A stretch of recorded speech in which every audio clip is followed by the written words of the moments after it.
Let's talk about the monopoly that big Battlefield YouTubers have over this franchise, and I think it's very damaging in stopping other opinions coming through the Battlefield community, especially on YouTube. Disclaimer, this is not a personal attack or anything of that nature, this is what I've observed, and I don't necessarily think it's the YouTubers' fault themselves. So what do I mean by the monopoly they have? Well, there is little opportunity for any small to medium Battlefield YouTubers to gain popularity, especially through making news type videos. The reason why, because bigger Battlefield YouTubers get early access to the game, and by that I mean 6 months. That was the case for Battlefield 1. For myself and my Battlefield career with this game, it started all the way back in October 2015, so 8 months before the public reveal of the game. Which brings me on to something that does annoy me with these Battlefield YouTubers. They milk the speculation videos, and I just think this is so disingenuous and is damn right misleading. I've seen many videos of these YouTubers going, could it be set in the future?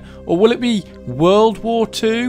Wink wink. Or another setting. I do think that's wrong. First off, as we know, there is a nucleus of Battlefield YouTubers. There's a couple main ones, Westie, JatFrags, who I think is critical at times, and LeStrXI, who is sometimes just critical for the sake of it. Other than that, there isn't much competition to them, who solely dedicate their channels to Battlefield content. If you think that you will be able to beat the big YouTubers to news and information, think again. It gets even worse for small Battlefield YouTubers as we get closer to the launch, as there is no real chance to gain subscribers and build an audience on Battlefield content. For example, look at this tweet by Westie, who states he will be releasing gameplay and his thoughts on War Stories on Thursday. Now this all filters down to the rest of the smaller Battlefield YouTubers for us to cover and dissect. However, the thing is, there is no real reason to go check out the small YouTubers like us, when these guys who are getting so many perks from EA, such as early footage and playing the games months in advance like I mentioned earlier. It may be just a coincidence that EA have helped this hierarchy become what it is.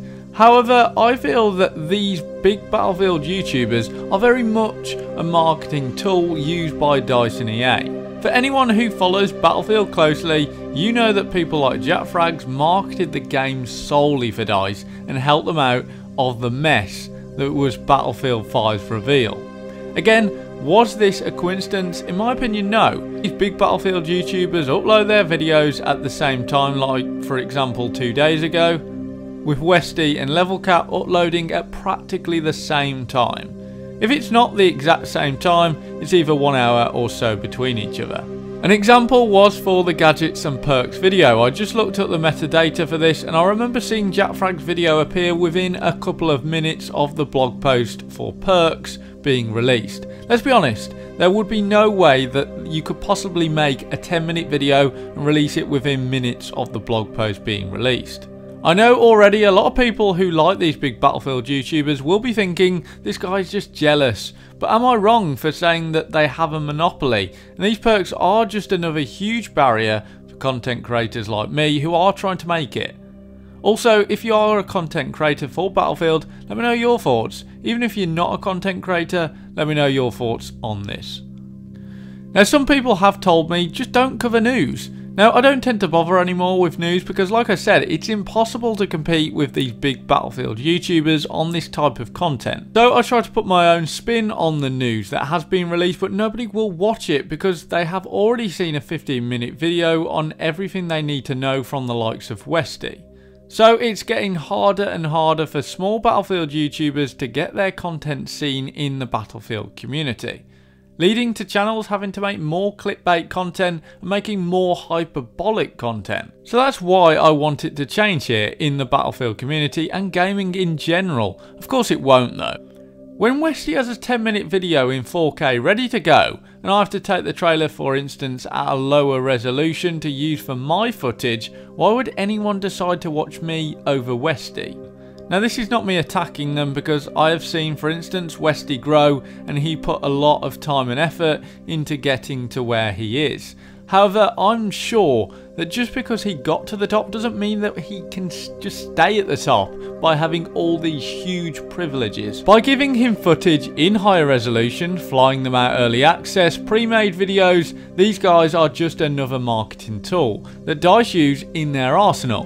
This doesn't really encourage other YouTubers to grow because there is so many things in their way, and already, as you know, YouTube is hard already. For example, say I want to get a review out for Battlefield 5. Can I do it and get views and grow a community around my alternative view on the Battlefield franchise? Of course not, because about a day before the game is going to be released, we will see around about 20 videos sponsored by EA Game Changers saying their opinions on the game and lots of new gameplay.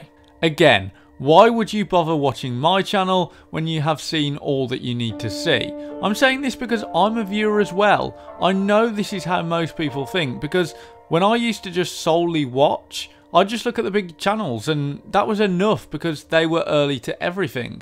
Let's take my point about reviewing Battlefield 5 when it comes out. It took me a quick search to find the Battlefield 1 review, which was uploaded by JackFrags on the 12th of October 2016. However, to EA Access users, the earliest to play BF1 was on the 13th of October, and I'm going to predict that they will have their reviews out one day before everyone else has even touched the game. Now, how is that fair? This sadly happens in most game franchises, so it's not solely a Battlefield issue. However, one place this didn't happen was with Black Ops 4. So it will take me at least a week to get used to the game and get my thoughts together, whilst I have already played probably hours and hours of the game. How are smaller YouTubers meant to compete, giving your opinion on the game? It's impossible. Also, the title of JackFrag's video was Battlefield 1 Best Battlefield Game Ever.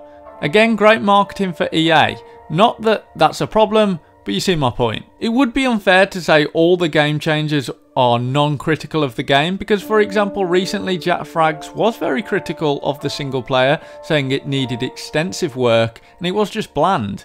However, that won't be a worry for a lot of fans of Battlefield, as many play solely for the multiplayer, me included. Really, for anyone looking to grow in the Battlefield community, doing news videos, reviews and just sharing your opinion, you have little chance. It's a sad truth. Whether you agree with me or disagree with me, I think I do have a point about this Battlefield monopoly. Drop me a like if you enjoyed and subscribe possibly, as I've said it's hard growing, so if you want to support me, make sure to click subscribe and the bell icon. Until next time, have a good one.